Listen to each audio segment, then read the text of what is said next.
Today we're going to talk about a young Andrew Jackson during the era of good feelings. Before we start talking about how Andrew Jackson builds his reputation and becomes famous, you should know how he started in life. He was born to a Scotch-Irish family that immigrated to the Americas in the 1760s. Unfortunately, his father passed away just a few weeks before Andrew was born. This meant that Andrew, his mother, and his two older brothers had to move in with family members as the poor relations. Elizabeth Jackson had been born and raised in Ireland, so she liked to regale her sons with stories of how the British were not very nice people. This was especially because she and her husband had decided to move across the ocean to escape religious persecution as Presbyterians who had to pay some onerous taxes to the Anglican Church. Elizabeth's father had also fought the British in Ireland itself, as there was a perennial battle between the British and the Irish for control of the Emerald Isle. These stories surely made the Jackson boys full of revolutionary fervor as the American Revolution was starting to break out. Remember, that started in 1775 at the battles of Lexington and Concord.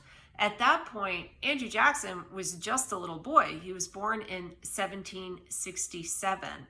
Still, he eventually was able to serve the revolutionaries as a courier. Both of his brothers would take on the revolutionary cause, and both of them would pass away. His oldest brother died at a battle of heat exhaustion, and the other brother was captured along with Andrew Jackson and ended up getting smallpox and dying. Jackson himself almost died, first of all, because a British officer whacked him in the head with a sword. Then he also became very ill with smallpox, but he was able to recover. Andrew ended up back at home, but his mother went to Charleston, South Carolina, where she could nurse soldiers and prisoners of war. There she ended up getting cholera herself and passing away. This meant Andrew Jackson was an orphan at the tender age of 14 with no immediate family. I think this little backstory is important for you to understand because later on, Andrew Jackson is going to become a president of the United States. He is not a man of wealth. He was not like those early Virginians who had grown up on plantations. He didn't have a lot of formal schooling, yet he was smart enough to teach himself the law and eventually go out onto the frontier and become integrated into the society of a new state called Tennessee. He bought land outside of Nashville and grew a large plantation that he called the Hermitage. Now, you and I don't like the fact that some of these early Americans owned slaves, but you do have to keep in mind that they lived in slave societies, and owning a plantation was like owning a mansion. Owning people in a slave society gave a person status as well as indicated great wealth.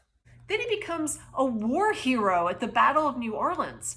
Andrew Jackson is what the common American man looks up to. This is the guy who represents them. He is not someone who just had things handed to him. And he's ornery and he fights and he goes out there and he kicks some backside and they love him. Before you know it, Andrew Jackson will actually spark the First Seminole War during the administration of James Monroe.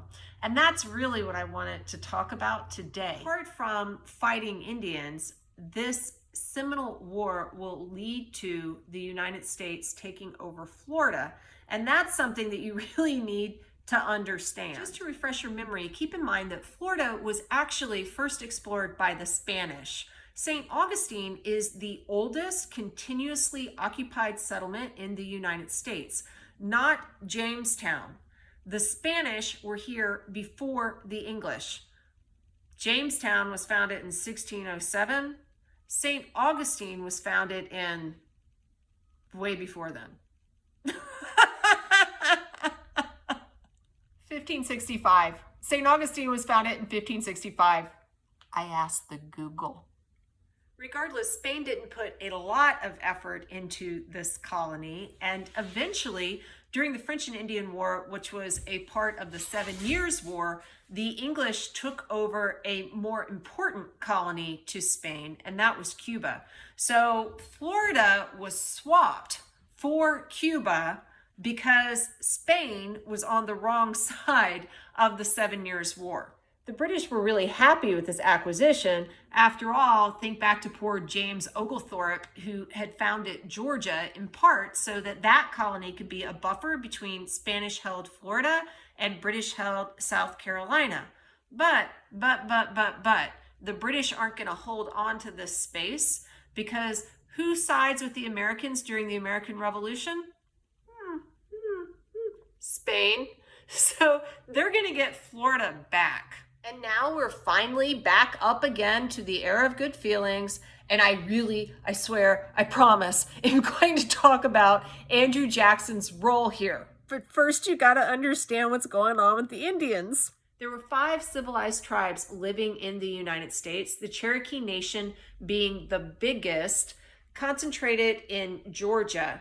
The Cherokee had a written constitution, they circulated newspapers, they owned plantations, they owned slaves, but they are not the only of the 5 civilized tribes. There is another tribe called the Seminole Nation, and they're located in northern Florida. What you really need to understand is that the Seminoles go into Georgia, they sometimes take slaves, and slaves sometimes go into Florida and find shelter with the Seminole Nation. Andrew Jackson is going to be a guy who raids into Florida chasing after the Seminoles because he's going to put a stop to their raids into Georgia. He frames this as a preemptive defense. He's chasing them down so he can kind of cut their knees out from under them and stop them from attacking into this American state. This is the thing. Andrew Jackson had raided into Florida, engaging with the Seminole Nation, but then he was occupying Florida.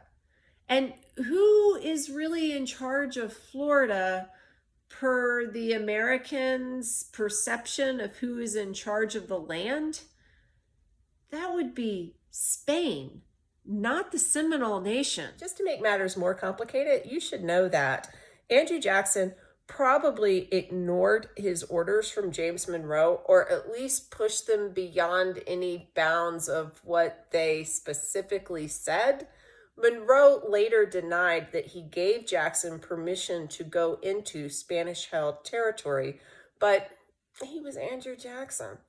Plus, there were these 2 pirate guys who were British nationals who had been arming the Seminoles, and you know how much Andrew Jackson loved British people by then.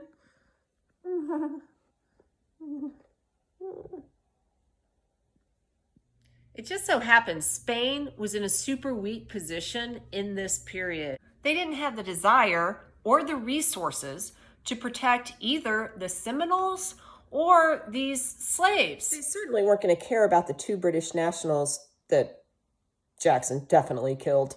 But, you know, this is an international incident. Maybe Spain would care. Maybe the British would care. What are you going to do? You did have the government thinking about censuring Andrew Jackson because he was kind of a crazy, loose cannon. But James Monroe had a very wily Secretary of State who saw an opportunity. John Quincy Adams, who will leverage the American position. He says, look, Spain, you've got this wild territory. You have Seminole Indians who are causing property damage in the United States because, again, that's how they viewed this. And we're going to have American slaveholders who sue you to compensate them because these people are coming from your territory. Huh? Huh? Huh? Plus, you got Andrew Jackson, who's just hanging out. And he's an honorary fellow, Andrew. AJ is not a guy to trifle with. Do you really want to have to try and remove him? Plus, Florida by this point, there aren't that many Spaniards there, and it's become a haven for pirates. Yeah, pirate like the guys with the parrot on their shoulder. They go down there to Florida and hang out and engage in criminal activities, kind of like Florida Man. Spain saw the light. They were like, "You're right. We don't want problems with Andrew Jackson, problems with Indians, really problems with Andrew Jackson, problems with slaves, really problems with Andrew Jackson, pirates and bills and Florida Man at all." So you take that meme, United States. On February 22nd, 1819, the Adams-Onis Treaty was signed between Spain and the U.S. And what did that do? All slave owner claims against Spain were forgiven, and Spain was given $5 million in compensation for Florida, which was an okay deal for them because it was kind of obvious at that point that Andrew Jackson could just march in and take the place for free. We said, Spain, you cannot have any vague claims to any territory in Oregon because we're already sharing that space with Britain. And okay, that was fine. And finally, we will draw, and this is really what Spain gets out of it because they got to get something out of it. We're going to draw some brighter boundaries around a territory that you really care about because Spain controlled a lot of the West. And this particular space is called Tejas. It's going to be really clear where Tejas begins and the U.S. ends. So, yay, Florida is ours. Ultimately, John Quincy Adams is a big winner here. He had a vision of manifest destiny, which required expansion of territory.